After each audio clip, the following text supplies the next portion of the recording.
Hey, it's Steve Stewart, Peach's podcast engineer. You know how at the end he says, without me and Kayla Sloan, this show would not be possible? Yeah, that's true. So let me tap on the play button here and give you a taste of what Peach has got in store for you today. So I started counting cards with about $2,000 and won over $600,000 personally, and then co-managed a team that won close to $4 million. Alrighty, everyone, this is the Money Peach Podcast. I'm your host, Chris Peach, and I'm going to be bringing on some of the most amazing people I can find so they can tell you how they do their life and their money the right way. My guest on the show today is Colin Jones from BlackjackApprenticeship.com. Now, Colin was once a waiter who taught himself how to count cards playing blackjack. Throughout the interview, you're going to hear his entire story, but Colin has generated over $600,000 investing in blackjack, not gambling. He'll tell you the difference. And then he's also built up a team that's generated over $4 million in revenue. It's an amazing story. So without further ado, let me bring on Colin Jones, founder of BlackjackApprenticeship.com. Hey there, Colin. Thanks so much for coming on the show, man. Excited to have you here. Yeah, thanks for having me. We're going to be talking about something that we've never talked about on this show. It's about counting cards, playing blackjack for a living. It's kind of crazy that they're on the show here because I'm so pro, save money, pay off debt, don't go gamble it away. And then I'm bringing you on to share an amazing story of how you are making a full-time living by counting cards. But before we jump in there, tell me a little bit about Colin Jones and Blackjack Apprenticeship. Sure. The brief version of my story is I graduated with a math degree and no ambition. I thought I wanted to start a punk band. Then I met my wife and we got married. We had no jobs, but I had some savings, and a friend loaned me a book on card counting, and I thought I could probably do this. I was actually working at Red Robin, and I convinced her to let me try with $2,000, try this card counting thing that I'd read about, and it turned into something I personally won over $600,000 doing. And then I ran a team with another guy, and our teams won close to $4 million over the course of 6 or 7 years. Through that, we ended up starting a website. We thought, hey, we're good at training people how to beat blackjack with card counting. So we started Blackjack Apprenticeship almost 10 years ago, something like 9 years ago. And that's what I do now for an income. Okay, so you skipped over some real, you didn't skip over it. You went through some really juicy stuff right off the get-go. I mean, it's crazy. Listening to the show or listening to you talk, I'm putting myself in your shoes, and it's like, I'm guessing as you're working at Red Robin, you're scraping by, right? You're not rolling in the cash, correct? Yeah, I was cheap, so I always had savings. But yeah, what I make maybe $2,000 a month. Yeah, so you're taking your monthly wages, and you're asking your wife if you could go count cards at a casino, correct, in Vegas? No, this is in Washington State where I live. Okay, so yeah. I mean, God bless your wife, because I think if I would have told my wife, hey, sweetie, I know this is our monthly salary, but just trust me, I'm going to go to the casino and I'm going to count cards and I'm going to turn this money into some real money. She would have to really love me. And I mean, like, really love me. Like, she loves me a lot right now, and I don't think she's even going to let me right now do that. So, yeah. Okay. So you go to the casino. I mean, were you super confident that you were going to go in there and count cards, or how did that work? Well, it's actually a little bit worse than that. I had been working at Red Robin, but right before we got married, we quit our jobs. So we had no income. But I had $6,000 of savings, and we had, first and last month's rent paid. At that time, I started substitute teaching, which I had a teacher's credential. My dad was a teacher, so I knew I didn't want to do that. And I got called maybe one day a week. And so I was actually, at the time I started counting cards, I think I was making maybe $100 a week. I didn't want to go back to Red Robin because then I'd have to work evenings while my wife worked during the day. And she was making minimum wage. And so, we made enough to cover our bills, and we had absolutely no debt. I was always super cheap, but I convinced my wife, hey, rather than going back to Red Robin, let me try this card counting thing on the days I don't get called to substitute teach. I wasn't even making $2,000. I was making maybe $500 a month at the time. But I told her, if I lose $2,000, I'll be done. If it works, though, hey, that'd be great. And she didn't think it was going to work, but she thought, let Colin get it out of his system. And it turns out it did work. But no, I was not confident going into the casinos. I was way underprepared. I shouldn't have been playing yet. I should have been spending way more time training, but I didn't know any better. And so I just kind of went for it and figured it out from there. And you just read one book on counting cards? Yeah, I didn't even read the whole book. a friend loaned me and he highlighted the chapters that were relevant. And I got the idea. I would ask him some questions too, but I don't know. It's stupid in hindsight, but I knew enough of what I was supposed to do. And I was a good student in college and all that stuff. And so I don't know. I just kind of figured it out and it worked out okay. So how much money then do you make in that first year? Because you told me that you turned this into your full-time job, correct? Yeah. So what's really important is to think of card counting not as gambling, but as investing. And that sounds kind of crazy. It does. It sounds completely crazy. That's why I want you to keep talking, because I'm like, what are you talking about here? Yeah. Okay. So a gambler is someone that's playing a game of chance, trying to defy the odds. Usually, you think about someone buying a lottery ticket. If you pay $2 for a lottery ticket, your expected return is 38 cents. But people do it because they're like, well, what if it does work? But on average, you're going to lose $1 and whatever that is, 72 cents every time you buy a lottery ticket. Well, if you're a perfect card counter, even though it's in a casino and it's at Blackjack, you actually have the advantage. You can calculate that advantage and you can calculate your risk. And so it's very much like a professional day trader in that there are ups and downs, there are highs and lows. But if you play perfectly long enough, your amount of money will grow. Does that make sense? Sure. So maybe you can give me an example. Yeah. Well, I mean, when I first started playing, I started with $2,000 and I was expecting to make something like $5 an hour based on how I was betting. So I made very little money at first, but like an investment, as the amount of money I had grew, like it grew to 4,000, and then I could bet a little bit more and make $10 an hour. And then me and a buddy threw our money together and we had $11,000. And so we were able to expect to make $25 an hour, but you don't make $25 an hour. You win and lose hundreds or even thousands of dollars at a time. But after enough time, all those highs and lows average out and you look back and it's like, hey, we made, $25 an hour. So initially I'm making $5 an hour. By the end of the year, I'm making $200 to $300 an hour because we grew our investment, what we call bankroll. We grew the amount of money we had to play with and could make more money per hour. So is there like a formula on how much money you had equals the return? Is there like what's the return on investment you're looking for? Do you know that? It's a little bit less of return on investment, but it's what we call expected value. So everything in Blackjack, and actually in a lot of areas of investing, there's what's considered your expected value. And expected value is what you expect to make mathematically over a long enough period of time. We think of it, we call it EV. And so I started with 2,000 and I grew it to 4,000. And then my buddy and I put it together and he had 7. So we had $11,000. And then we grew that. And within something like 6 months, us and a third friend, we'd grown it to $100,000.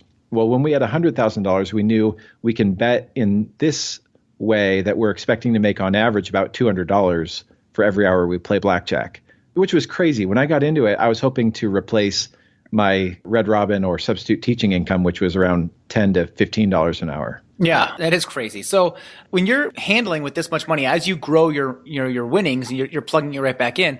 Are you just playing with way more chips on the table?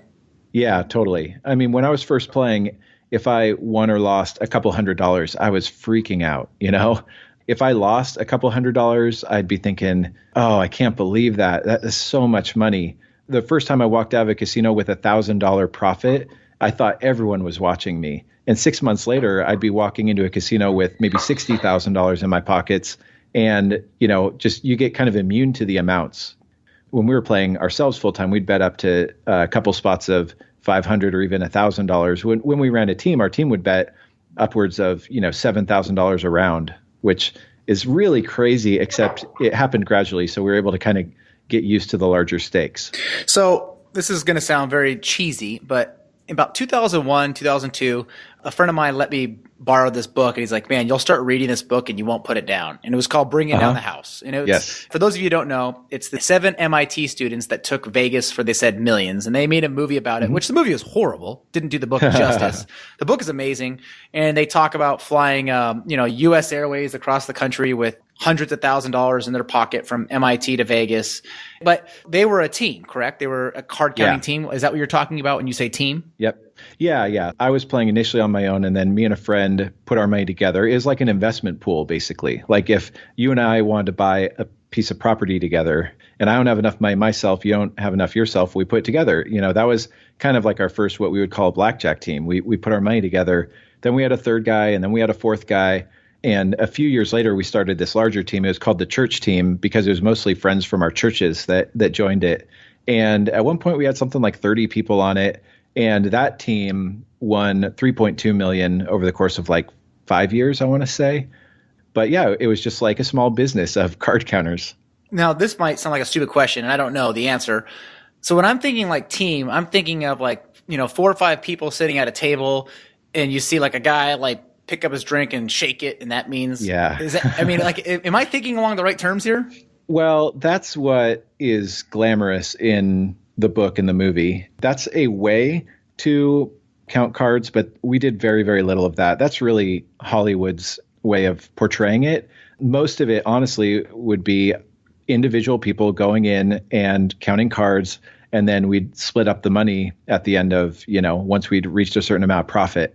But we did a little bit. That's called team play, and that's where you've got these people spotting at the tables, and they'll signal the guy that's called the big player, and he'll come in and he'll bet. And we've done that, and it's fun, but it's not really like the primary way you can count cards. So how do casinos curbing that? Like, as a card counter, what can they do so they can bring the advantage back to them, or what are they doing?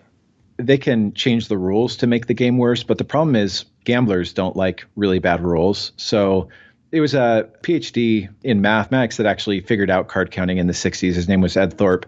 After he wrote a book called Beat the Dealer, casinos changed the rules to make the game unbeatable, but then all the players kind of, were outraged. So what makes blackjack appealing to gamblers is the fact that people know it can be beat, even though at any given time, there's probably nobody in there counting cards. Less than 1 in 1,000 people at a blackjack table actually can count cards effectively, but just knowing it can be beat. So they can change the rules, but the main thing they do, if they know that they determine you an advantage player, is what they call it, someone that actually has the advantage over them. They'll tap you on the shoulder and say, Mr. Peach, your game is too good for us. You're welcome to play any other games in the casino, but no more blackjack. That's what they generally say. And then you just say, okay, thanks. And you move on to the next casino. Gotcha. Okay. So that brings me to a question. So in that movie, I mean, this is Hollywood. They're taking some of these MIT kids in the back and they're beating the crap out of them, right? Yeah. Or not in the movie, in the book. I think in the movie too, but in the movie, yeah, Lawrence Fishburne is pistol whipping guys on the MIT blackjack team, and that's not reality. But did you ever have like anything more than hey, Mr. Jones? Yeah. I mean, is it? Yeah. Yeah, so there's a few different tiers of, we call it a back off or being 86th. So the most gentle is the one that I just described, and that's probably 80% of the time. Then the next level is where they say, hey, you're done here. You can't play here at all anymore. No more slot machines or anything. And then what's called a trespass is where they read you this thing that says, if you come back on our property, we have a right to arrest you for trespassing. And it's really just an intimidation tactic.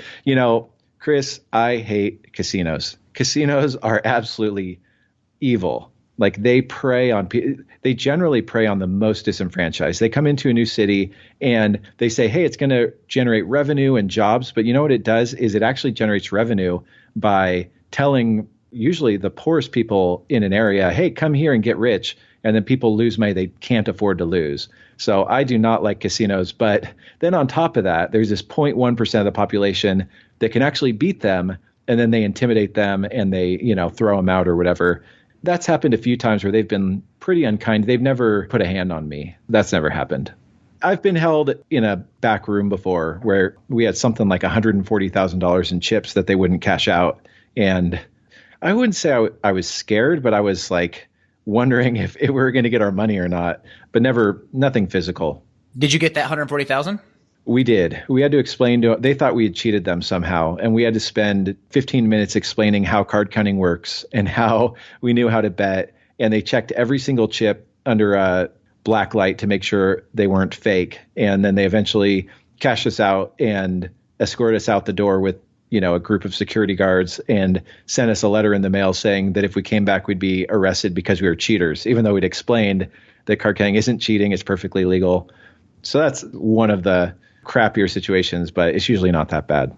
And you did mention that to me when I first asked you. I'm like, isn't card counting illegal? You're like, absolutely not. No, it's not illegal. It's just frowned upon by the casinos. Yeah.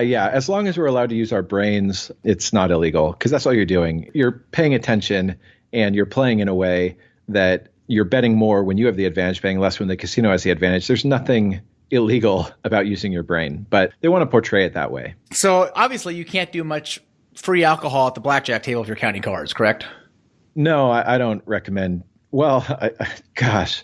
So that brings up kind of an interesting point, which is where else can you be making major financial decisions and they're bringing you free drinks? Mm-hmm.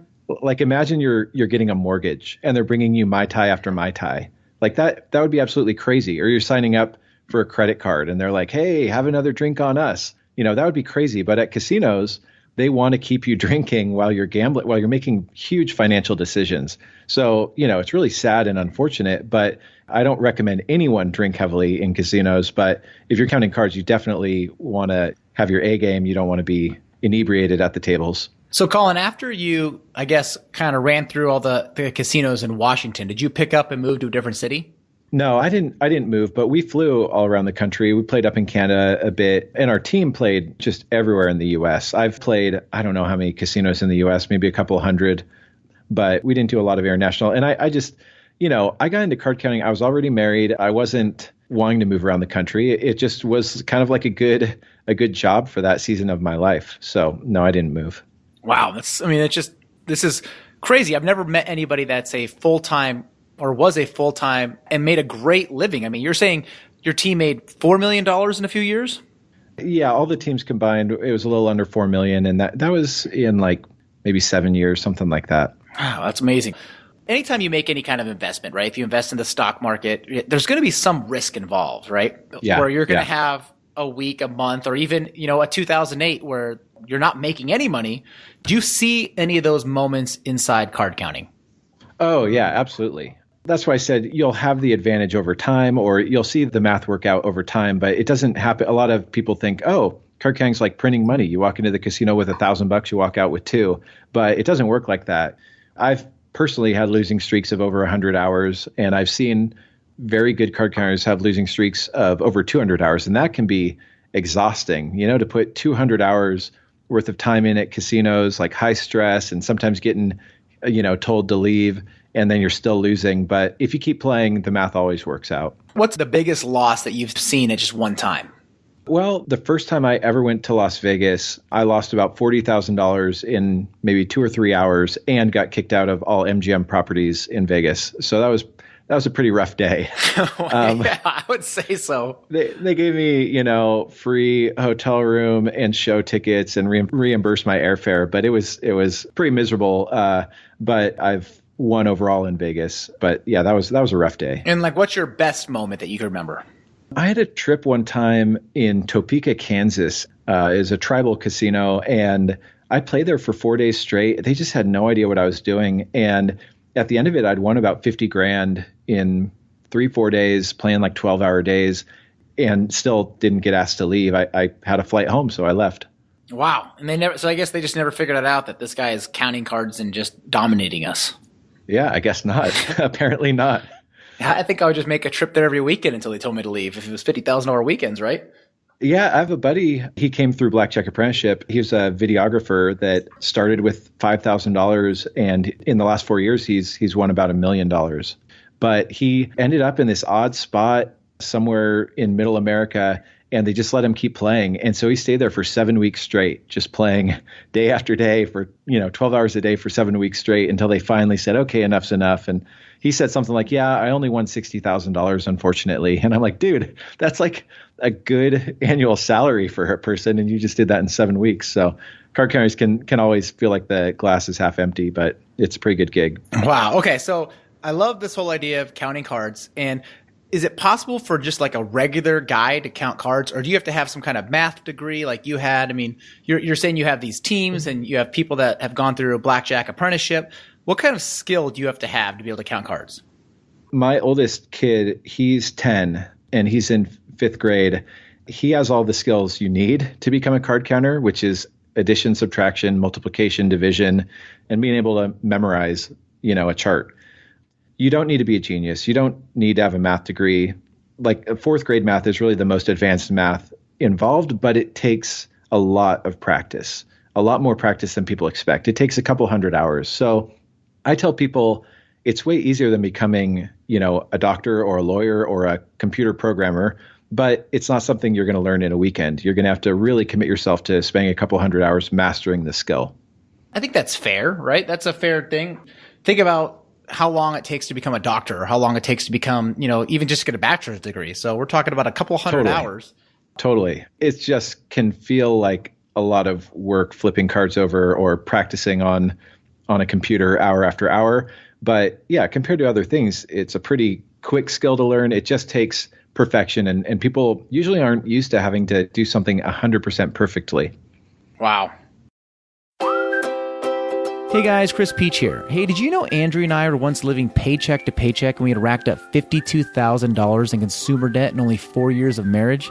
Yeah, we were normal until we hit rock bottom. You see, since that moment, we decided to stop borrowing money, stop using credit cards, pay with cash, and then we did the unthinkable and we paid off $52,000 in only 7 months. Sounds crazy, right? Well, maybe not as crazy as working nonstop to send all of our money to the bank in the form of payments. Here's the deal. I'm hosting a free workshop where I share our story and I show you the same step-by-step method to going from broke to debt-free and then on to building wealth. So head on over to moneypeach.com/workshop to grab your spot in this free online training that I promise you are going to absolutely love. Once again, that's moneypeach.com/workshop. Tell me about Blackjack Apprenticeship. I guess you started off as the guinea pig, then built your team up. You guys have a ton of success. When did you get the idea of basically transitioning into, now I'm going to show the world how to do this? Yeah, well, it wasn't my idea. We're actually at the height of running our team. The guy that I ran the team with, and then a friend of ours that he was playing on the team, we kind of had this training that we took new players through, which is really explaining some of the things we've talked about, which is how it's investing, not gambling, what is expected value, that it's legal, that it's a system, that it's something you master with practice, and you always follow the system, and all those things. And the guy I ran the team with was like, hey, this is actually pretty unique stuff. Nobody's talking about this online. The three of us decided to turn it into a business, like put it behind a paywall online, and people could pay for our training and to be a part of a forum. And it's really grown from there. So how did you first get started? I mean, you have an idea, right? How did you take that idea to actually being able to create a solid revenue stream, from this idea? I mean, what were those steps look like? Because the reason why I ask is, so you have a talent, right? You have an extreme talent at counting cards. And, somebody might be listening going, I have an extreme talent at being a mechanic, or I have an extreme talent at teaching this kind of dance, or whatever it might be. Yeah. And you could only grow so far when you're working, one-on-one with people, or like even in the group setting, right? That's where the internet comes in, where it's like, wow, I could, take this to the world, basically. Yeah. How did you transition? Because I think that's so interesting. And I know that there's so many people that, they're at that cusp right now where they're like, how do I make that transition from what I'm doing now to continue to do it or teach someone to do it online? Yeah. And that's kind of the whole idea of the gold rush. The people that made most of the money were selling the pickaxes, not doing the digging. And so if you have a skill that you can train other people at online, then you're making money off, you're selling the pickaxes, so to speak. And we knew that we didn't want to be playing blackjack or running teams forever. And so sort of this like, well, what's next? And we'd already dabbled in some e-commerce stuff that, made a little bit of money, but wasn't great. And so we were always thinking that way of, well, what else could we do? The resources for starting a membership site 10 years ago were terrible. It was basically you had to create your own custom software for it. But we were fortunate. We had some friends that they knew how to do that part. And so we paid them to set up this, kind of the first version of the site.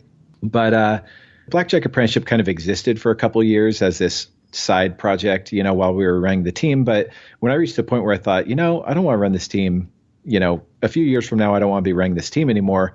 I really want to be doing something else. I really focused on the internet business model, and basically, like you said, I knew how to count cards, but I didn't know anything about internet business. I had to teach myself search engine optimization and conversion rate optimization and communicating a unique value proposition and just all the things it takes to have a successful online business. And honestly, that's been a lot more fun for me the last 7 years than, if I was still counting cards. Another cool part of that is, so you've helped people, like you said just earlier, that, go and they make $60,000 in 7 weeks, and they don't make $60,000 in 7 weeks unless you create this site. Right. I mean, so that's life-changing for people, right? Yeah. And it's a blast to serve the card counting community.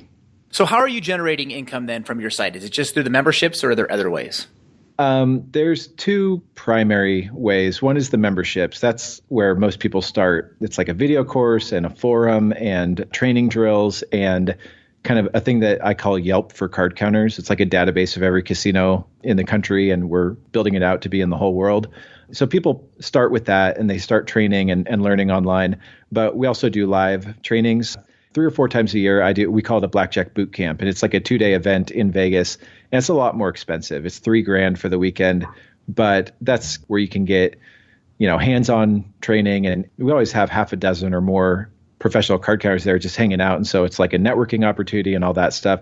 So half the business is the online side, the other half is the live event side. And we also have an iPhone app that makes a little bit of, $1,000 or $2,000 a month and some other products, but it's mainly the memberships and the live trainings. Is it just you that's running this site, or do you have a partner? No, I own it. I started it with 2 other guys. One of the guys left maybe 7 years ago. He had another internet startup that just went gangbusters. So he moved on. And then the other guy was the guy that I got into card counting with and ran a team with, and he left about 1.5 years ago. Gotcha. So you're just and they're both pretty much retired, like from making an income. They had enough money; they didn't need to work for money anymore. And I was still having a blast running Blackjack Apprenticeship, and still serves the community, serves my family. That's amazing. That's cool. All right, so somebody's listening right now. They're like, "All right, I want to learn a little bit more." What are like some of the? I mean, I'm on your site right now. I see there's a place that says free resources, but where would you suggest they go? So we're going to put links in the show notes to Blackjack Apprenticeship. So you don't have to write all this down, but like when they get to your site, where should they head over to first? There's actually a card counting mini course. It's like a video mini course. If you go to the How to Count Cards page, okay. So I can give you the URL, but that's the best place to start. It's got a video that will lead you really like a high level overview of what card counting is and isn't, and then leads to this mini course. And by the end of that, which it's like 5 videos, maybe there's a couple extra, but after those videos, you'll really have a good idea of what it is and isn't, and if it's a good fit for you or not, because it's kind of a fun story, but it's not a good fit I would say for most people, it's not what they should do for a living, especially if you have debt or if you have better options for a long-term career. But what if you're somebody that, you like going to, to Vegas or casinos here and there? Is it worth it to learn to count cards? I feel like people should either never gamble or learn how to gamble smart, or invest at the tables, not gamble at the tables. So yeah, if you're going to be playing blackjack, I mean, you're either going to pay for entertainment, which is going to cost you, whatever, a couple $100 in a weekend, or you can spend that couple $100 and invest in learning how to actually play. I tell people, worst case scenario, it's a hobby that makes you money rather than a hobby that costs you money. I feel like people should, if they're going to be gambling, they might as well learn how to have the advantage. I think it's just because it's in a casino, it's a card game. It already has that stereotype that all this is gambling, right? And it's so funny because if you back up a little bit and you think about right now everybody's talking about Bitcoin. At the time we're recording this, the whole world's talking about Bitcoin. And no one knows anything about it, but they're thinking about buying some. And I'm like, well, that's gambling. And they're like, no, it's investing. Mm-hmm. I'm like, okay, but it's really gambling. Yeah, totally. But then you go over here and you say, look, we have a proven system using math to show you how you can have an advantage over the casino, and it's not gambling, it's investing. People will say, no, that's gambling, right? It's like ingrained in our minds that you can go drop $1,000 on Bitcoin, and if it loses everything tomorrow, that was investing. But if you do the same thing in card counting, or not card counting, playing blackjack, you're like, no, that's gambling. It's funny how we have this in our minds, but here's the proof here is the casinos are not, grabbing Colin and telling him, not grabbing him, gently telling him that he needs to leave and never come back unless he was investing versus gambling with them, right? Gambling means they're winning. Investing means you're winning. What I find ironic is when I got into card counting, family and friends, they'd say, oh, Colin, you got to be really careful.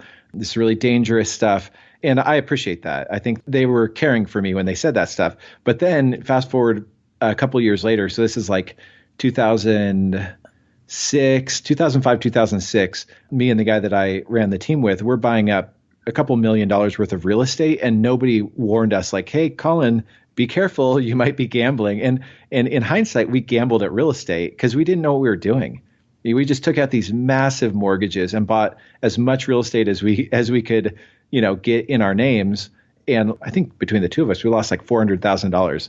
So we were gambling at real estate while we were investing at Blackjack. But people just need to understand, well, what is the difference between investing? You can lose money at an investment, but the difference is with an investment, you actually have the advantage. Like it's like investing in index funds. If you put your money in index funds and you leave it for enough years, you're going to make money. But then other people, they want to try to outsmart the market. And so they buy a stock here and a stock there, and they end up losing money because they don't know what they're doing. Investing isn't something you do in Wall Street, and gambling is something you do in casinos. It's not that simple. I totally agree with that. Man, this is just so cool. I think in the 70-something episodes we've done in this podcast, I've never even talked about casinos before, right? I've never even mentioned the word casino. And now we're sitting here, we've come to the point where we're literally agreeing that you are not gambling in the casino, you are actually investing in the casino. So, yeah. Hey, my hat's off to you, because I don't think I don't believe that would ever really happen, right? Like someone would tell me like, yeah, this isn't gambling, this is investing. So Colin, a couple questions I have here. So I'm on your site right now. You have a free ebook, right? Yeah, I don't really promote that. The mini course is actually a much better place to start, in my opinion. We have a new website. I'll give you the link to the mini course that you could put in the show notes, and that's going to be the best place for people to start. Okay, so besides the course and the mini course, what about like a book on counting cards? What would you recommend? I mean, I'm sure there's tons out there, and you've probably gone through all of them. So if somebody's like really interested in this, which book should they go grab first? Well, if they wait about 6 months, I'll be done with the book I'm writing, and they can buy that. But until then, I would tell people, gosh, that's part of why I'm writing a book. I always have a hard time telling people where to start. If people want to have a pretty accurate idea of what professional blackjack is like, there's a book called The Blackjack Life by a guy named Nathaniel Tilton, and he's a really nice guy. And he basically did what we did. He didn't run a team, but he and a buddy, played professionally for a number of years. That might be where I would tell people to start. And then 6 months from now, they should just buy the book I'm writing. Okay, so what we're going to do here, Colin, is we are going to put the links to the book you just mentioned in the show notes. Cool. And then in 6 months, when this book comes out, we are going to add the link to wherever your book's at in the show notes. So depending on when you're listening to this, if it's 6 months after January 2018, 6 months after that, the book will be in the show notes. If not, you have to wait. Fair enough? Sounds good. Yeah, that sounds great. All right. Last question I have, because I'm super intrigued by all of this. I mean, it's just very, very interesting stuff. I've had so many people on from all different walks of life, and this is, I would say, one of the most interesting career choices is tell me your most successful student. Yeah. So I mentioned him. There's a documentary. You could put the link in the show notes to this too. It's called Holy Rollers, a true story of card-carrying Christians. And it's a documentary about the team that I ran. My oldest friend, I was the best man in his wedding, and his mom was my piano teacher growing up. He started making documentaries, and he asked if he could make one on our team. And I said, sure, or we agreed to it as long as he didn't put it out until we were comfortable with it being released. And there's a guy that saw that documentary and taught himself. He was a member of our site, but he's made well over $1 million playing. And I'd say probably since 2012 or 13. And then another guy, he goes by the moniker Joe748 on our website. He was this guy that he's a videographer and saw 21 the movie and was like, is this for real? So then he went on YouTube looking, and he saw a video that we made that talked about the top 10 mistakes in 21 the movie. And then he stumbled across our documentary, and which led him to our website. And in the last, I think 4 years, he's won about $1 million, starting with 5,000 or 10,000 at the beginning. And these guys are not from like a card county background, right? No experience before this. They're just people. Well, they're people, but they're hard workers. They're disciplined. They understand it's an investment. They can handle the emotional and financial swings of being a card counter. So it's not easy work. I heard someone say card counting is a tough way to make easy money. Like it's hard, but you can make, like I was just looking it up. It was like $432 an hour for once I started playing professionally or full time. That's what I averaged an hour. So it's like, wow, that's good money, but it's hard work and exhausting, and get kicked out of casinos and all that stuff.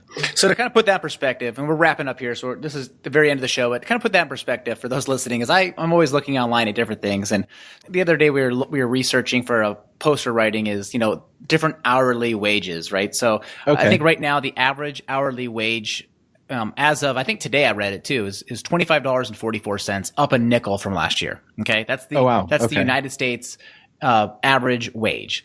And then so you go through and you say, okay, a PA I think is $75 an hour average across the United States. An engineer is like $80 an hour depending on what level engineer they are. Okay. So a surgeon, I think it was a cardiovascular surgeon, is $350 an hour. Okay.